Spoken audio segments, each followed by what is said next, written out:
Hello guys, today we're going to talk about the episode My Best Friend is Invisible.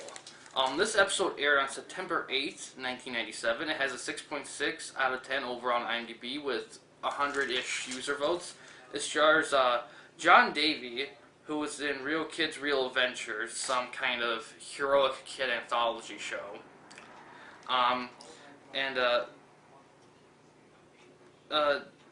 Daleen Irving, who's been in quite a few stuff, and she was in Wind at My Back, and it's directed by William Freight, who did The House by the Lake. This episode's a mixed bag. It's laundry day, yeah, it's laundry day. On one hand, it's like a 50-50 episode, like, because on one hand, the settings are intense and can be terrifying, and half the effects, half of it is intimidating, the other half's cheesy as fuck.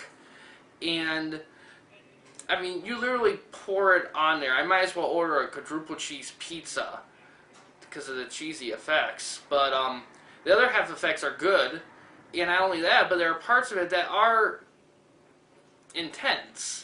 Like, there's a lot of good, intense atmosphere. It's just the effects they choose to use don't reflect that, for the most part.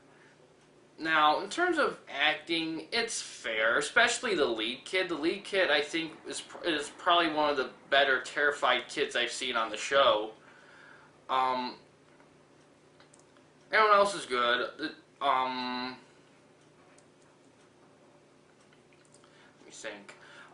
Story adapting from the book, I think it adapts fair to the book. I think in the book, I think there was more interaction between the best friend who's invisible and the kid. But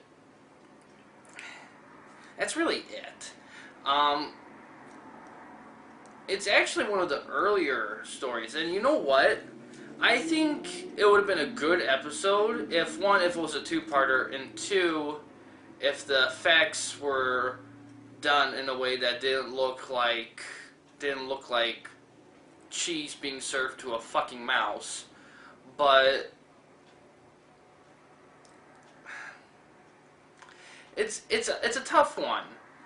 And the end has fake effects, but on one hand, kind of the idea is pretty freaky. The way it looks and the way it's done, it just, you laugh, but you also shudder at the same time. It's kind of weird. But, it's an episode you almost have to see to believe. And the thing is that it's so weird because there's a lot of the episode takes place at night. It's a lot of dark and a lot of intense build-up. So there's that. It's just